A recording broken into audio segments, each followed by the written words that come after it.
My name is Rebecca, and I'm a cyborg. Specifically, I have 32 computer chips inside my head, which rebuild my sense of hearing. This is called a cochlear implant. You remember the Borg from Star Trek? Those aliens who conquered and absorbed everything in sight? Well, that's me. The good news is I come for your technology and not for your human life forms. Actually, I've never seen an episode of Star Trek. But there's a reason for that. Television wasn't closed captioned when I was a kid. I grew up profoundly deaf. I went to regular schools and I had to lip read. I didn't meet another deaf person until I was 20. Electronics were mostly audio back then. My alarm clock was my sister Barbara, who would set her alarm and then throw something at me to wake up. My hearing aids were industrial strength, sledgehammer volume, but they helped me more than they helped most people. With them, I could hear music and the sound of my own voice. I've always liked the idea that technology can help make the world more human. I used to watch the stereo flash color when the music shifted, and I knew it was just a matter of time before my watch could show me sound too. Did you know that hearing occurs in the brain? In your ear is a small organ called the cochlea. And the cochlea is lined with thousands of receptors called hair cells. When sound enters your ear, those hair cells, they send electric signals to your brain, and your brain then interprets that as sound. Hair cell damage is really common.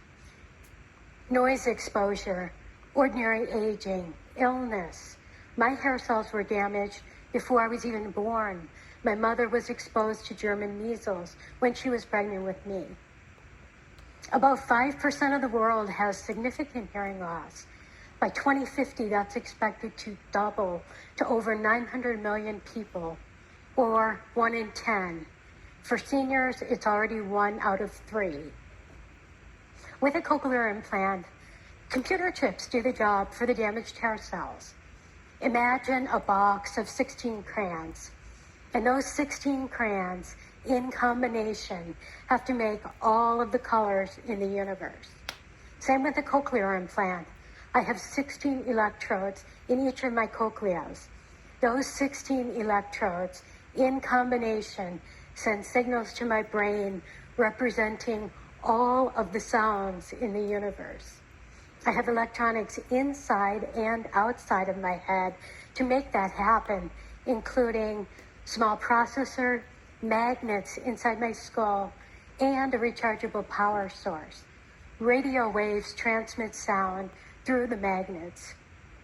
The number one question that I get about the cochlear implant when people hear about the magnets is whether my head sticks to the refrigerator.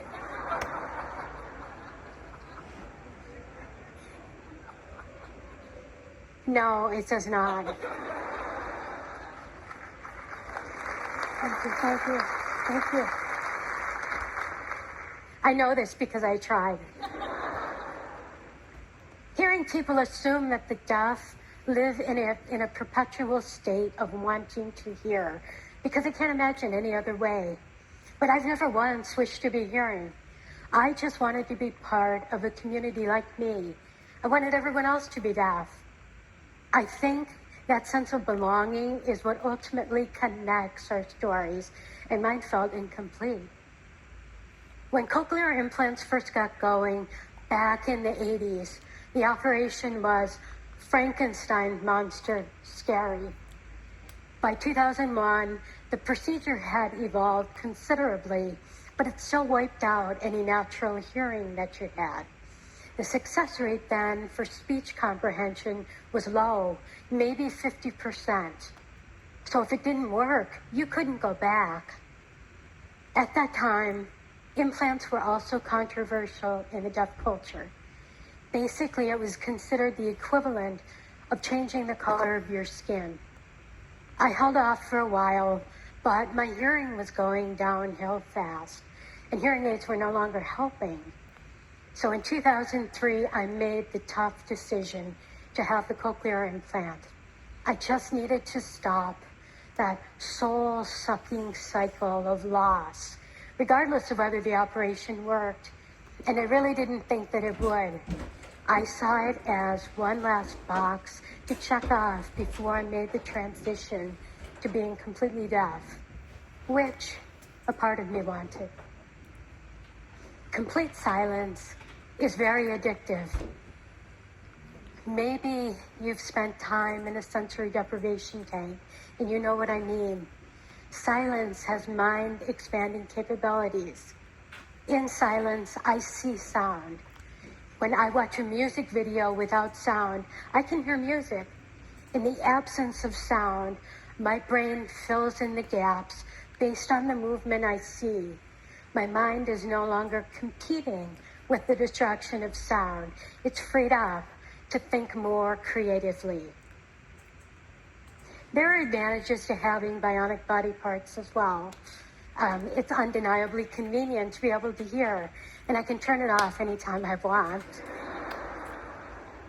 I'm hearing when I need to be, and the rest of the time I'm not.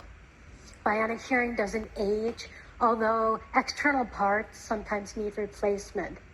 It would be so cool to just automatically regenerate a damaged part like a real cyborg, but I get mine FedEx from Advanced Bionics. Oh, I get updates downloaded into my head. It's not quite AirDrop, but close. With the cochlear implant, I can stream music from my iPod into my head without earbuds. Recently, I went to a friend's long, tedious concert. And unknown to anyone else, I listened to the Beatles for 3 hours instead.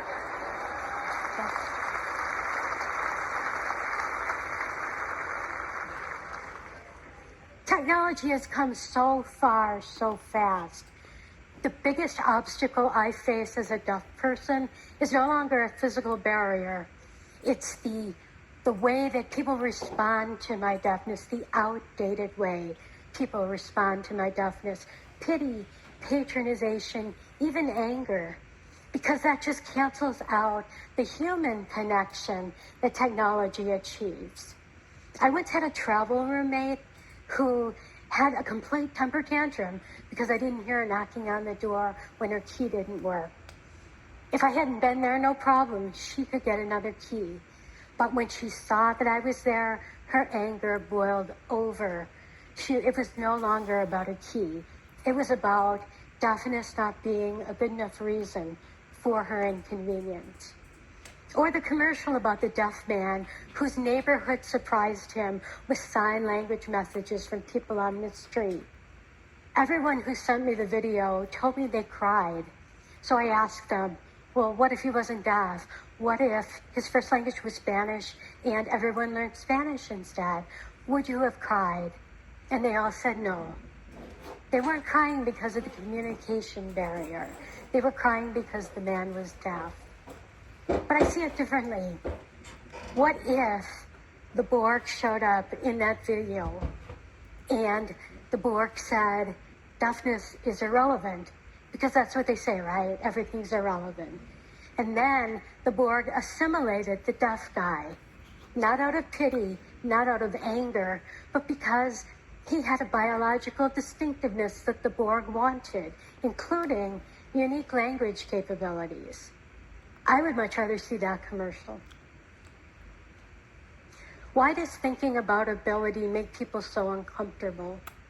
You might know a play, later a movie called Children of a Lesser God by Mark Medoff. That play, that title, actually comes from a poem by Alfred Tennyson. And I interpret both the play and title to say that humans who are perceived as defective were made by a lesser God and live an inferior existence, while those made by the real God are a superior class because God doesn't make mistakes. In World War II, an estimated 275,000 People with disabilities were murdered in special death camps because they didn't fit Hitler's vision of a superior race. Hitler said that he was inspired by the United States, which had enacted involuntary sterilization laws for the unfit in the early 1900s. That practice continued in more than 30 states until the 70s, with the last law finally repealed in 2003. So the world is not that far removed from Tennyson's poem. That tendency to make assumptions about people based on ability comes out in sentences like, "You're so special, I couldn't live like that," or "Thank God that's not me." Changing how people think is like getting them to break a habit. Before the implant, I had stopped using the voice telephone and switched to email, but people kept leaving me voicemail. They were upset that I wasn't reachable by phone and not returning messages. I continued to tell them my situation. It took them months to adapt. Fast forward 10 years, and you know who else hated voicemail? Millennials. And you know what they did? They normalized texting for communication instead.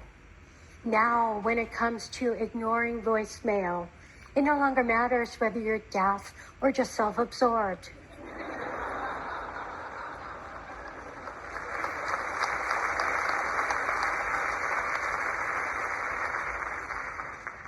Millennials changed how people think about messaging. They reset the default.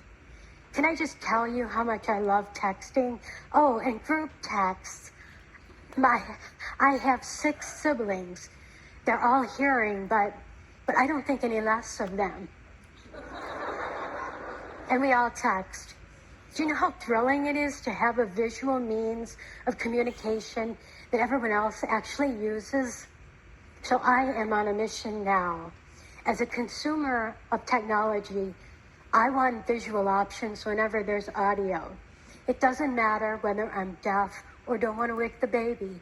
Both are equally valid. Smart designers include multiple ways to access technology, but segregating that access under accessibility, that's just hiding it from mainstream users. In order to change how people think, we need to be more than accessible. We need to be connected.